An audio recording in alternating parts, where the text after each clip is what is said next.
এক সপ্তাহের ঈদের ছুটি শেষে আজ থেকে খুলেছে অফিস আদালত। এই মুহূর্তে বাংলাদেশ সচিবালয়ে রয়েছেন সহকর্মী মনিরুল ইসলাম মিন্টু। এ বিষয়ে বিস্তারিত কথা বলতে যুক্ত হচ্ছি তার সঙ্গে। মিন্টু, আজ থেকে অফিস শুরু হলেও নিশ্চয়ই এখনো ঈদের আমেজ বিরাজ করছে। কি দেখছেন, কি অবস্থা দেখতে পাচ্ছেন সেখানে?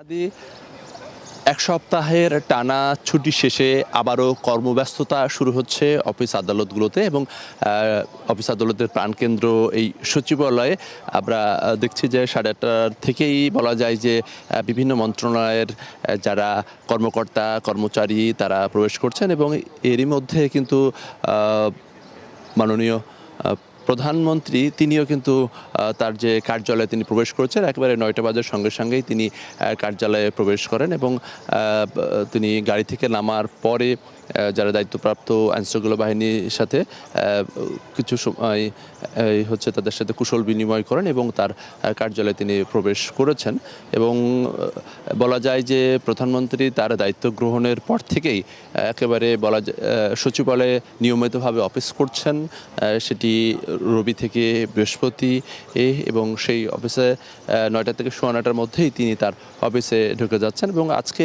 এখন পর্যন্ত তার যে শিডিউল যে কর্মসূচি সেটি আমরা পাইনি, কিন্তু ধারণা করা হচ্ছে প্রথম এক সপ্তাহ পরে যেহেতু অফিস শুরু হচ্ছে সেক্ষেত্রে বিভিন্ন মন্ত্রণালয়ের মন্ত্রী প্রতিমন্ত্রীরা তারা তার কাছে তাদের মন্ত্রণালয়ের কর্মকাণ্ডের যে আপডেট রিপোর্ট সেইগুলো পেশ করবেন এবং পরবর্তীতে তারা এই বিষয়ে আমাদেরকে ব্রিফ করলে সেই বিষয়টি জানাবো।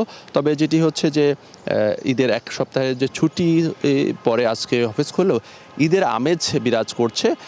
সব কর্মকর্তা কর্মচারী যে এসে পৌঁছেছেন এমনটি নয়, কেউ কেউ হয়তো আগামীকালকে যোগদান করবেন, আবার যেহেতু আগামী 3 দিন আবার একটি ছুটি রয়েছে 26শে মার্চ, এরপরে শুক্র এবং শনি, ফলে বলা যায় যে আগামী রোববার থেকেই পুরোপুরিভাবে অফিস আদালতের যে কর্মচঞ্চলতা এবং কার্যক্রম সেটি ফিরবে। তো এই ছিল বলতে গেলে এখনকার মতো সচিবালয়ের অবস্থা। সচিবালয়ের বিভিন্ন মন্ত্রণালয়ের কর্মকর্তা কর্মচারীরা তারা তাদের নিজ নিজ কাজে ফিরছেন এবং তাদের মধ্যে কুশল বিনিময় করছেন এবং ঈদের শুভেচ্ছা সেটিও বিনিময় চলছে।